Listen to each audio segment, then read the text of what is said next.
आज गुढीपाडवा आणि हिंदू नववर्ष आहे आणि यासाठीच आपण पाहतोय की मुंबईच्या दादर कबूतरखाना परिसरामध्ये आता मनसेची गुढीपाडवा यात्रा शोभायात्रा निघते आणि याची तयारी पूर्ण झालेली आहे आणि हजारोच्या संख्येने मनसैनिक जे आहेत ते या गुढीपाडव्याच्या शोभायात्रेला उपस्थित राहणारे आपण पाहतोय। या ठिकाणी महिलांनी डोक्यावरती फेटे बांधलेले आहेत, हिरव्या रंगाची साडी आणि श्रृंगार करून या सगळ्या महिला ज्या आहेत त्या आता शिवतीर्थच्या दिशेनं रवाना होताना आपल्याला पाहायला मिळतात। साहसी खेळ जे आहेत त्याचं देखील प्रदर्शन या ठिकाणी केलं जात आहे आणि हिंदूंची ताकद, हिंदूंची संस्कृती नेमकी कशी आहे त्याचं प्रात्यक्षिक या रस्त्यावरती करताना आपल्याला पाहायला मिळतात। या सगळ्या महिला बंधू भगिनी ये वाला लेते हैं। Inverter AC. आप गैम्बलर हो ना?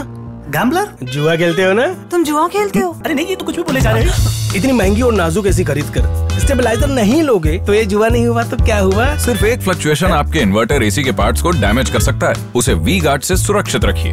We Guard, India's number 1 stabiliser. आपण पाहतोय की राम मंदिराची जी प्रतिकृती आहे ती सुद्धा या ठिकाणी यंदाच आकर्षण ठरते। छत्रपती शिवाजी महाराजांचा भव्य असा सिंहासन आरूढ झालेला जो पुतळा आहे तो सुद्धा या ठिकाणी आहे आणि त्या ठिकाणी आपण पाहतोय की मनसैनिकचे झेंडे आपल्याला डौलानं फडकताना दिसतात। त्यासोबतच मनसैनिकांनी सुद्धा आता या परिसरामध्ये गर्दी करायला सुरुवात केलेली आहे। काही वेळामध्ये हे सगळे मनसैनिक जे आहेत ते छत्रपती शिवाजी महाराज पार्कामध्ये राज ठाकरे यांचं भाषण ऐकण्यासाठी एकत्रित येणार आहे आणि त्याची ही सगळी दृश्य जी आहे ती आपण सध्याच्या घडीला पाहत आहोत की कशा पद्धतीचं वातावरण मुंबईच्या शिवाजी पार्क परिसरामध्ये सुद्धा आहे आणि त्यासोबतच मुंबईच्या दादर स्टेशन बाहेर सुद्धा आहे।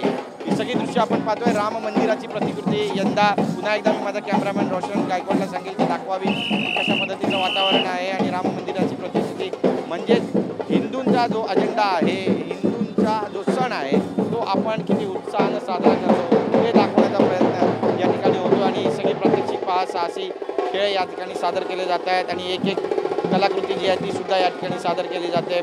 झिम्मा खेळला जातोय, फुगडी खेळली जाते, त्यासोबतच हिंदूंचे जे सण आहे, हिंदूंची जी संस्कृती आहे त्याचं प्रदर्शन जे आहे ते या ठिकाणी होतं आहे आणि ते सगळं होत असताना हे सगळे दृश्य आहेत ते पाहण्यासाठी जे लोक आहेत त्यांची सुद्धा या ठिकाणी गर्दी होते। लेझिम खेळला जातोय, ढोल ताशे वाजू लागलेले आहेत आणि अवघ्या काही वेळामध्ये हे सगळे मनसैनिक जे आहेत ते गुढीपाडव्याची शोभायात्रा घेऊन छत्रपती शिवाजी महाराज पार्कात पोहोचणार आहे जिथे राज ठाकरे यांचं मार्गदर्शन नेमकं कसं करणार आहे हे पाहणं महत्त्वाचं ठरणार आहे। कॅमेरा पर्सन रोशन गायकवाडसह गिरीश गायकवाड, TV9 मराठी, मुंबई।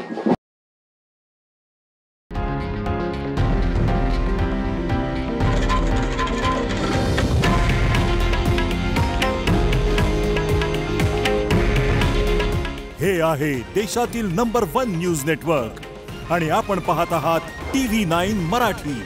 काळजी तुमची, हित महाराष्ट्राचं।